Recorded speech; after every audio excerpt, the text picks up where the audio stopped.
Gold ने return दिया है 65% 2025 में। और अब आप कंफ्यूज हो कि 2026 में एग्जैक्टली क्या होने वाला है। अगले 15 मिनट के अंदर मैं आपके 3 सवालों के जवाब एकदम प्रॉपर डेटा के साथ दूंगा। पहला, आपने 2025 में गोल्ड खरीदा था और अब आप कंफ्यूज हो क्या मैं प्रॉफिट बुकिंग कर लूं बिकॉज गोल्ड बहुत बढ़ गया है। दूसरा, आपने 2025 में गोल्ड खरीदा था और आप इस टाइम सोच रहे हो क्या मैं और गोल्ड अपने पोर्टफोलियो में ऐड कर लूं। और तीसरा, आपने 2025 में गोल्ड नहीं खरीदा था, अभी आपको फोमो हो रहा है और आप सोच रहे हो क्या मैं जनवरी में 2026 में क्या मैं इस टाइम गोल्ड खरीद सकता हूं, क्या ये सही टाइम है। कोशिश करना वीडियो पूरी एंड तक देखो। मैंने बहुत सारा डेटा और बहुत सारी रिसर्च करने के बाद ये वीडियो बना रहा हूँ। अगर आपके पास टाइम नहीं है तो बाद में देख लेना, लेकिन जब भी देखना वीडियो पूरी देखना और बहुत ध्यान से देखना, काफ़ी इंपॉर्टेंट वीडियो है। तो अब शुरू करते हैं। सबसे पहले आपने मेरी ये वीडियो देखी थी, ये मैंने रिलीज की थी दिसंबर 2024 में। वीडियो का टाइटल था sell Nifty and buy gold. मैं चिल्ला चिल्ला के बोल रहा था कि 2025 में निफ्टी से बहुत बेटर रिटर्न देगा आपको गोल्ड। गोल्ड उस टाइम 78,000 कुछ पे था, अभी 1,40,000 पे है। मेरे जो व्यूअर्स हैं, जो सब्सक्राइबर्स हैं एक्चुअली, उनको ऑलमोस्ट 100% का प्रॉफिट है गोल्ड में जिन्होंने वो वीडियो देखी थी। ये सब मैं इसलिए बोल रहा हूँ, प्लीज़ सब्सक्राइब कर लो। मुझे थोड़ी सी नॉलेज है मार्केट के बारे में, मैं डिसेंट कमेंट्री दे देता हूँ यूट्यूब पे। अगर आप सब्सक्राइब होगे तो आप सही टाइम पे सही चीज़ पे इन्वेस्ट कर सकते हो। तो प्लीज़ सब्सक्राइब जरूर कर लेना अगर ये वीडियो देख रहे हो तो। अब फाइनली वीडियो पे आते हैं वापस। पहले ये जानते हैं गोल्ड ने 2025 में इतना ज़्यादा रिटर्न दिया क्यों है, बिकॉज अगर आपको ये नहीं पता है तो आप ये नहीं समझ पाओगे कि 2026-27 में क्या होने वाला है। सबसे पहली बात, जब आप चार्ट देखोगे तो गोल्ड जो स्टार्ट हुआ था, अगर मैं डॉलर टर्म से बताऊं, $2600 के अराउंड स्टार्ट हुआ है 2025 जनवरी में गोल्ड, और एंड हुआ है ऑलमोस्ट $4400 पे। 65-70% का प्रॉफिट है। अगर इंडियन करेंसी में बताऊं तो स्टार्ट हुआ था लास्ट ईयर ऑलमोस्ट 80,000 पे और क्लोज हुआ है ऑलमोस्ट 1,40,000 पे। अगेन 65-70% का प्रॉफिट। क्यों है ये रिटर्न? 1979 के बाद ये इतना बड़ा रिटर्न गोल्ड ने दिया है ऑलमोस्ट 30-40 साल के बाद। और क्यों दिया है? इसके पीछे बहुत मेजर रीजन है। सबसे पहली बात, दुनिया भर के यूट्यूबर्स आपको बता रहे होंगे कि बहुत बाइंग हो रही है, बहुत बबल हो गया है। कुछ नहीं है ऐसा। ये जो आपको एक्सट्रीम रिटर्न आया है, ये मेरे आपके बाय करने की वजह से नहीं आया। जो आपने 10,000 रुपये इन्वेस्ट किए हैं, जो मैंने करे हैं, उसकी वजह से नहीं आया ये। इसके पीछे एक बहुत बड़ा मेजर रीजन है जो मैंने पहले भी वीडियोस में एक्सप्लेन किया है। मैं आज भी सेम बात आपको जल्दी से बता देता हूँ।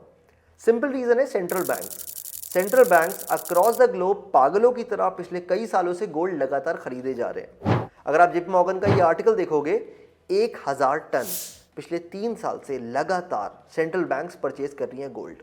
सिंपल इकोनॉमिक्स है, अगर इतनी ज़्यादा बाइंग होगी और जबकि उसकी सप्लाई इतनी क्रिएट नहीं करी जा सकती तो प्राइस बढ़ना लाजमी है, वो बढ़ना ही था। और इसी वजह से गोल्ड ने 65% रिटर्न दिया है। और इंपॉर्टेंट बात यह है, ये जो रिटर्न है ये सिर्फ 2025 की बात नहीं कर रहा हूँ मैं, ये रिटर्न ये प्रूव करता है जो रीपोजिशनिंग हुई है ग्लोबल फाइनेंशियल सिस्टम की, वो एक्चुअली क्रिएट हो गई है 2025 में। इसको ऐसे मत सोचोगे इस बार 65% दिया तो अब तो करेक्शन आ जाएगा, अब तो गिर जाएगा पूरा, ऐसा नहीं है। इसके पीछे एक बहुत मेजर रीज़न है। जब रशिया यूक्रेन वॉर हुई थी और यूएस ने रशिया के सारे एसेट्स फ्रीज कर लिए थे, उसके बाद से बहुत ज़्यादा डी डॉलराइजेशन का काम स्टार्ट हो गया था। इंडिया, चाइना, टर्की सब ने अपने गोल्ड रिजर्व बहुत ज़्यादा बढ़ा लिए हैं और बढ़ाते रहेंगे अगले 2 साल तक। इसीलिए इसको ऐसे मत सोचो कि बहुत बढ़ गया है तो अब आगे नहीं बढ़ सकता। आगे हम बात करेंगे इसके बारे में, लेकिन ये मेजर रीजन है उसके राइज का। दूसरी बात, ये चार्ट देखो, ग्लोबल फाइनेंशियल सिस्टम में इस टाइम इन्वेस्टर्स के पास गोल्ड जो पोर्टफोलियो में वो सिर्फ 2.8% है। अब ये चार्ट क्लियरली देख लो, सिर्फ 2.8%। सिंपल भाषा में अगर मैं आपको बताऊं तो बहुत रूम है अभी ऊपर जाने का। मैं आपको वीडियो में आगे बताऊंगा क्या क्या रीजंस है, पर अभी भी बहुत रूम है ऊपर जाने का। और इससे मैं आपको ये बताने की कोशिश कर रहा था कि क्यों 2025 में ऊपर गया है ये, और अब आने वाले टाइम में क्या होने वाला है उसके बारे में बात करते हैं। अब आप सोच रहे होंगे ठीक है निकल गया 2025, मुझे उससे मतलब नहीं है, ये बताओ 2026 में एग्जैक्टली क्या होने वाला है। और ये सबसे इंटरेस्टिंग पार्ट है, बिकॉज वॉल स्ट्रीट पे एक सिविल वॉर हो रही है लिटरली इसको डिसाइड करने के लिए क्या फोरकास्ट होना चाहिए, गोल्ड कहाँ जाएगा। मैं हवाओं में नहीं बता रहा, मैं आपको डेटा के साथ बताता हूँ। आप ये आर्टिकल देखो, गोल्डमैन सैक्स कह रहा है कि गोल्ड 2026 दिसंबर तक आ जाएगा $4,900 पर आउंस। अब मैं आपको सिंपल भाषा में ऐसे बता देता हूँ, इस टाइम जब मैं वीडियो रिकॉर्ड कर रहा हूँ 11 जनवरी को, तो आप ये देख सकते हो गोल्ड का प्राइस $4,500 है। आप कन्वर्ट कर लो INR में, उससे फर्क नहीं पड़ता, बट अभी $4,500 पर आउंस चल रहा है। और आपका जो गोल्डमैन सैक्स है वो कह रहा है कि इस साल के एंड तक गोल्ड आ जाएगा $4900 पे, मतलब ऑलमोस्ट 10 से 12% का रिटर्न। जेपी मॉर्गन ये बोल रहे हैं गोल्ड जो है वो सर्च कर जाएगा $5000 पे, मतलब अगेन वो 49 पे थे, $5000 पे है, अगेन वही 10 से 12% का रिटर्न जेपी मॉर्गन के हिसाब से भी। बैंक ऑफ अमेरिका भी कह रहा है कि $5000 पे टच कर सकता है गोल्ड 2026 के एंड तक, अगेन 10 से 12% का रिटर्न यहां पे भी आपको उम्मीद कर सकते हो आप। चौथा मॉर्गन स्टैनली, लेकिन मॉर्गन स्टैनली के हिसाब से जो गोल्ड है उसका फोरकास्ट है $4500 पर आउंस। अभी प्राइस कितना है? $4500 पर आउंस, मतलब मॉर्गन स्टैनली के हिसाब से आपको 0% रिटर्न मिलने वाला है इस पूरे एक साल में गोल्ड पे। एंड देन सबसे इंटरेस्टिंग फाइनली आते हैं हमारे एड यार्डेनी, और ये कोई एवी आदमी नहीं है अगर आपको ना पता हो। एड यार्डेनी है यार्डेनी रिसर्च के जो लीड करते हैं उसको, और ये बहुत पॉपुलर एनालिस्ट है वॉल स्ट्रीट में। सबसे ज्यादा पॉपुलर अपनी 4 फोरकास्ट के लिए, आप ये देख सकते हो जो 4 फोरकास्ट है इनके लिए एक्सट्रीम ज्यादा पॉपुलर है। जनरली इनके फोरकास्ट बहुत एक्यूरेट होते हैं, बहुत ही ज्यादा वेल रेड और बहुत ही ज्यादा अमेजिंग इंसान है। इनके हिसाब से, यार्डनी रिसर्च के हिसाब से गोल्ड जो है उसका प्राइस हो जाएगा $6000 पर आउंस बाय 2026। अभी हमें $4500 पे, ये बोल रहे हैं $6000। अप्रॉक्सीमेटली 30% का रिटर्न एड यार्डनी के हिसाब से आपको मिल सकता है 2026 में। अब ये जो एक्सट्रीम रेंज आपको दिख रही है ना स्पेकुलेशन की और जो रिटर्न की, कि मॉर्गन स्टैनली के हिसाब से आपको 0% रिटर्न मिलने वाला है और एड यार्डनी के हिसाब से आपको 30%, ये एक बहुत ही इंपॉर्टेंट चीज बताता है। देखो, पहली बात ये बताता है कि अगर आपकी जो इकोनॉमिक पॉलिसी है, अगर हमारा स्लो डाउन हो गया इस साल इकोनॉमी स्लो डाउन हो गई है, थोड़ा सा इंटरेस्ट रेट और कट हो जाते हैं, तो गोल्ड 5 से 15% रिटर्न आपको दे सकता है। ठीक है, फिर से बता रहा हूँ ये फाइनेंशियल एडवाइस नहीं है, ये मैं सिर्फ एजुकेशनल कंटेंट है, आप अपने हिसाब से अपनी रिसर्च करने के बाद ही इन्वेस्ट करना। लेकिन as per a lot of analyst, अगर इकोनॉमिक डाउनटर्न ज्यादा नहीं आता है, थोड़ी सी स्लो डाउन होती है इकोनॉमी, तो 5 से 15% का रिटर्न आपको गोल्ड में एक्सपेक्ट कर सकते हो। अगर सीवियर डाउनटर्न आ गया, बहुत ज्यादा सीवियर डाउनटर्न, और जैसे कि जियोपॉलिटिक्स आप देख रहे हो, यूएस ने वेनेजुएला पे अटैक किया है और जो जो चीजें दुनिया भर में हो रही हैं, अगर ऐसी होती रही और जियोपॉलिटिक्स में और ज्यादा कुछ ऐसा होता रहा, ग्लोबल टेंशंस बढ़ती गई, तो गोल्ड आपको आराम से मोस्ट प्रोबेबली रिटर्न दे सकता है 15 से 30% का। और तीसरा, जिसके बारे में कोई बात नहीं कर रहा है और जो काफी इंपॉर्टेंट है आपके लिए समझना, वो ये है कि जो ट्रम्प की पॉलिसीज हैं, जो हम बात करते रहते हैं लगातार कि इसकी वजह से ये हो जाएगा, स्लो डाउन हो जाएगा, सेंट्रल बैंक्स खरीद रही हैं बुरी तरीके से, लेकिन अगर ट्रम्प की जो पॉलिसीज है वो काम कर गई, वो सक्सीड कर गई, और जो इकोनॉमिक ग्रोथ है वो एक्चुअली स्पीड अप हो गई, अगर ऐसा हो गया ना, तो आप गोल्ड में करेक्शन भी देख सकते हो 5 से 15-20% तक। ध्यान से समझना कि अगर इकोनॉमी थोड़ी स्लो डाउन होती है तो 5 से 15% का राइज आप देखोगे, अगर इकोनॉमी ज़्यादा सीवियर डाउन टर्न में आती है और ग्लोबली बहुत ज़्यादा वॉर्स हो जाती हैं तो मे बी 15 से 30%। लेकिन अगर ट्रम्प की पॉलिसी चल गई और ग्रोथ हो गई इकोनॉमी में अच्छी खासी, तो गोल्ड का क्रैश भी हो सकता है 5 से 20% का।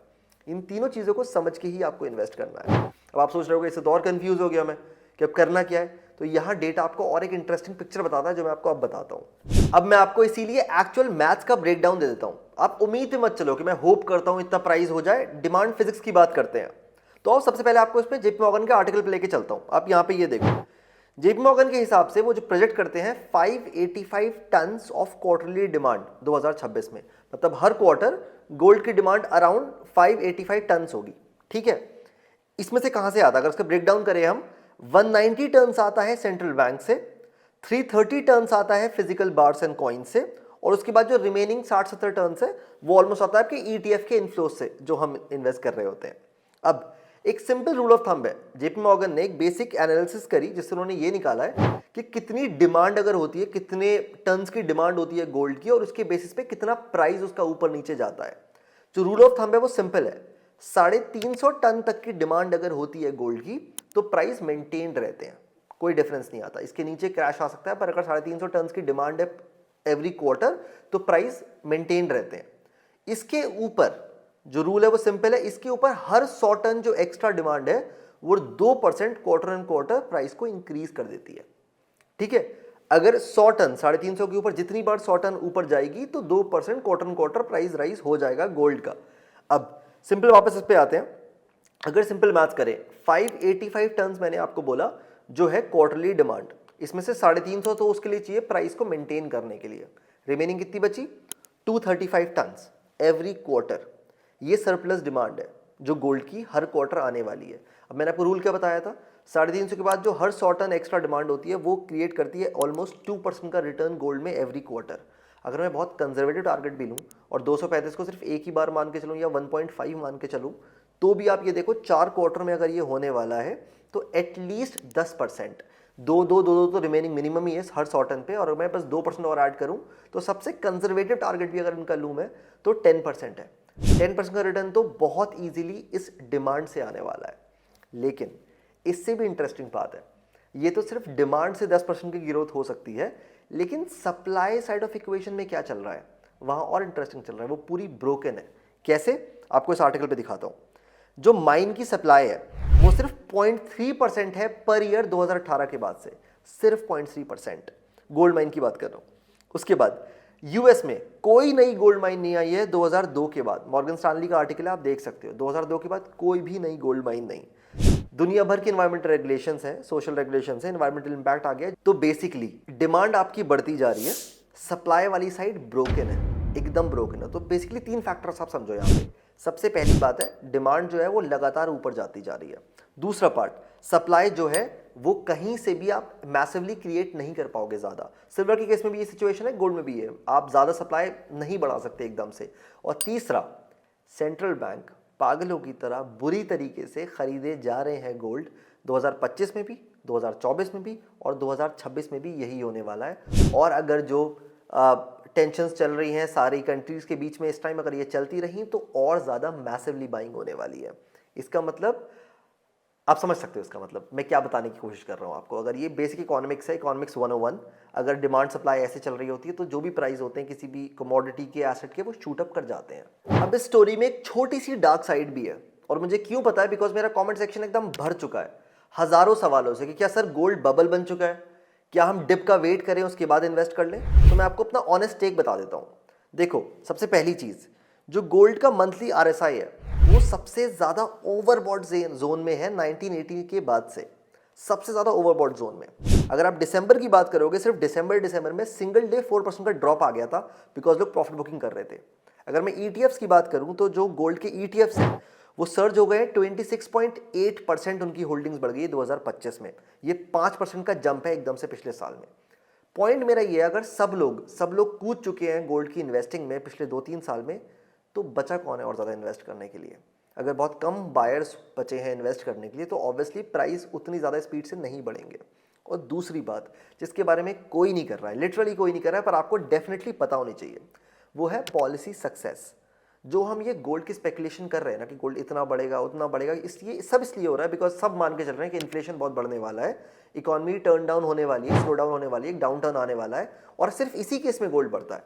लेकिन ट्रम्प की जो पॉलिसीज है ना, जिसके बारे में दुनिया बोल रही है कि वो नहीं चलने वाली, अगर वो चल गई, अगर इकोनॉमिक ग्रोथ बेटर हो गई, अगर इस साल इन्फ्लेशन स्टेबल हो गया, तो आप गोल्ड में डेफिनेटली ड्रॉप देख सकते हो 5 से 15-20% का।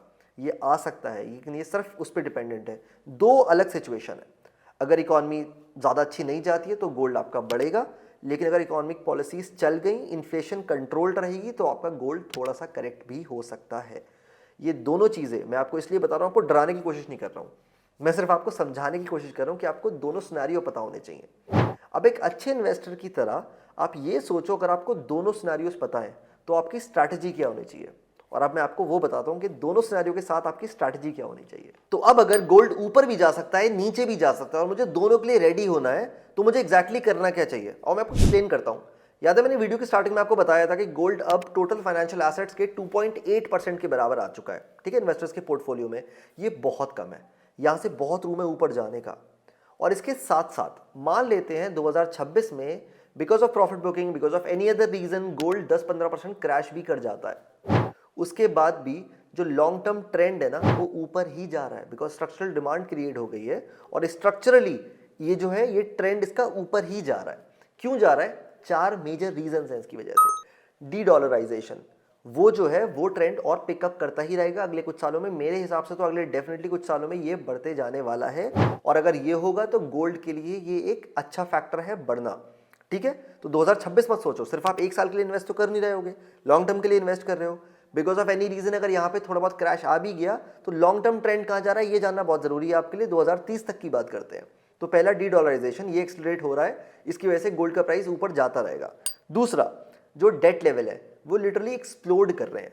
यूएस की डेट आपको पता होगा 35 ट्रिलियन डॉलर, और दुनिया पूरी दुनिया में इनफैक्ट सब जगह डेट लेवल्स एकदम बढ़ते जा रहे हैं। और जब डेट लेवल्स बढ़ते हैं तो क्या होता है, गोल्ड ही शाइन करता है। गोल्ड ही ऐसे टाइम पे ऐसा हेज क्रिएट कर हो बन जाता है जो आपके पोर्टफोलियो को स्टेबल रखता है।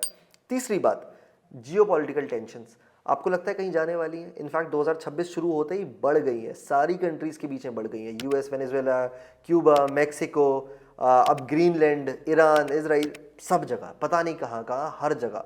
और ये टेंशन अगर नहीं जाने वाली है 2026 में तो गोल्ड आपका बहुत अच्छे से शाइन करने वाला है। अब मैं ये तो नहीं बता सकता कि यहाँ सारी कंट्रीज के प्रेसिडेंट पीएम क्या करने वाले हैं, लेकिन अगर आप ये फॉलो करते हो तो आप समझ सकते हो कि अगर ये ज़्यादा और ख़राब होने वाली सिचुएशन तो गोल्ड आपका और बढ़ने वाला है। 2026 नहीं तो 27 में बढ़ते जाने वाला है। और फाइनली फेड, मेरे हिसाब से डेफिनेटली फेड जो है अगले साल इंटरेस्ट रेट कट करेगा, बिकॉज ट्रम्प का बहुत ज़्यादा प्रेशर है। अगर वो होता है तो फिर अगेन आपका गोल्ड ऊपर जाने वाला है। तो अगर ये सारे रीजंस हैं जो स्ट्रक्चरली गोल्ड को ट्रेंड करवा रहे हैं ऊपर, तो करना क्या चाहिए 2026 में आपको? इसीलिए लमसम इन्वेस्टमेंट का ज़्यादा मत सोचो, बिकॉज बहुत वोलेटिलिटी होगी और आपको हार्ट अटैक आ जाएगा। उससे बेटर क्या ऑप्शन होता है?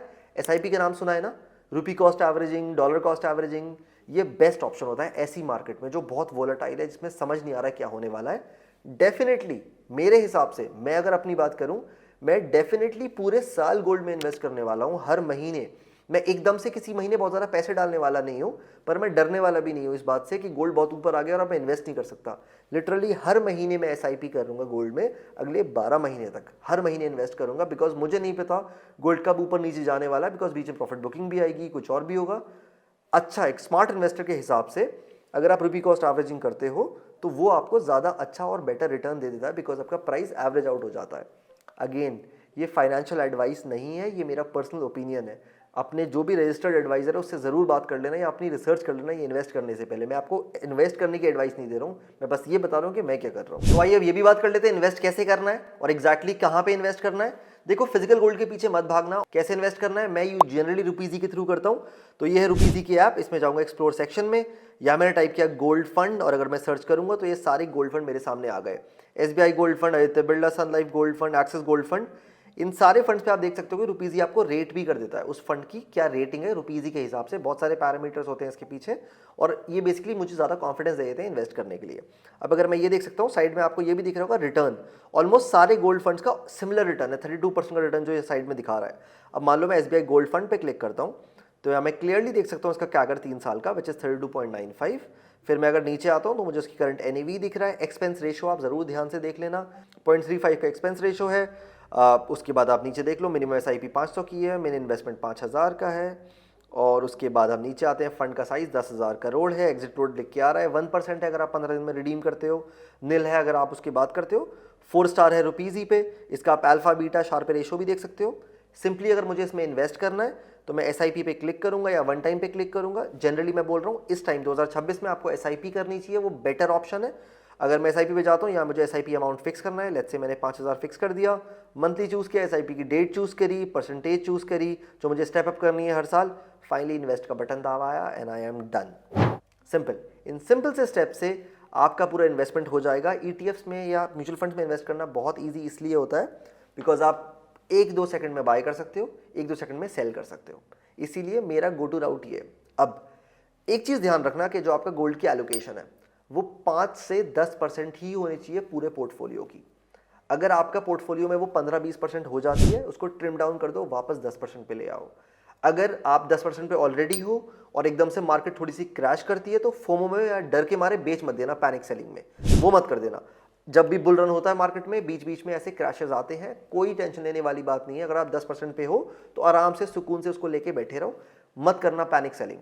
और तीसरी बात, अगर आप 5-6% पे हो तो आपको बढ़ाना है तो एसआईपी करते करते उसको 10% तक ले आओ। ये बेस्ट स्ट्रैटेजी होगी मेरे हिसाब से आपके लिए 2026 में गोल्ड के लिए। अपनी प्रॉफिट बुकिंग मत करना, दूर मत बैठना। गोल्ड शायद जो मैंने आपको सारे फोरकास्ट दिए हैं इस पे और रिसर्च कर लेना एंड देन अपनी थीसिस बना लो, उसके बेसिस पे आप इसमें इन्वेस्टिंग कर सकते हो। अब अगर वीडियो अच्छी लगी है तो प्लीज़ यार लाइक शेयर सब्सक्राइब कर देना, और एक हाइप का ऑप्शन भी आ गया यूट्यूब में, वो भी कर देना, उससे ज़्यादा लोगों तक ये वीडियो चली जाएगी। और फाइनली अगर आप मुझसे सीखना चाहते हो तो मेरा एक क्लब है, नो नॉनसेंस इन्वेस्टिंग क्लब, उसका लिंक डिस्क्रिप्शन में, उस पर क्लिक करो और उस पर फॉर्म भर दो। मैं जैसे ही वो लॉन्च करूँगा आपको बता दूंगा। और फाइनली एक बहुत इंपॉर्टेंट डिस्क्लेमर यार, मैं लास्ट ईयर बहुत बुलिश था यूएस पे, इस साल मैं नहीं हूँ। मैं पिछले कुछ दिनों से जो रिसर्च कर रहा हूँ उसके हिसाब से मैं यूएस में बहुत ज़्यादा बुलिश नहीं हूँ। इसके बारे में मैं नेक्स्ट वीडियो में आपको बताऊंगा, और मैं अगले हफ्ते आपको फिर से मिलता हूँ। Bye bye.